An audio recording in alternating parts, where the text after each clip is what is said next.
സംസ്ഥാനത്ത് നാമനിർദ്ദേശ പത്രികാ സമർപ്പണം തുടരുകയാണ്. മലബാറിൽ വിവിധ മുന്നണി സ്ഥാനാർത്ഥികൾ വരണാധികാരികൾക്ക് മുന്നിൽ പത്രിക സമർപ്പിച്ചു. ലോക്സഭാ തെരഞ്ഞെടുപ്പിന് ദിവസങ്ങൾ മാത്രം ബാക്കി നിൽക്കെ മലബാറിൽ നാമനിർദ്ദേശ പത്രികാ സമർപ്പണം തുടരുകയാണ്.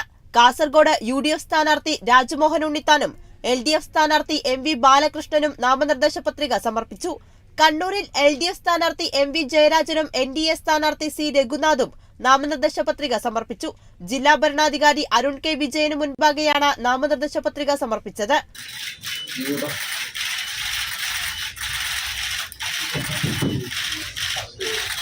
കോഴിക്കോട് LDF സ്ഥാനാർത്ഥി എളമരം കരീമും NDA സ്ഥാനാർത്ഥി MT രമേശും നാമനിർദ്ദേശ പത്രിക സമർപ്പിച്ചു.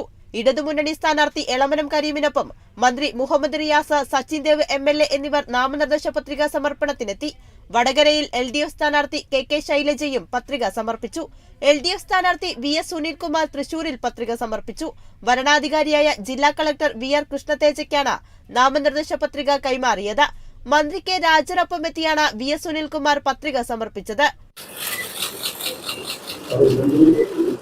ചാലക്കുടിയിൽ UDF സ്ഥാനാർത്ഥി ബെന്നി ബെഹനാനും നാമനിർദ്ദേശ പത്രിക സമർപ്പിച്ചു. News desk, Kerala vision news.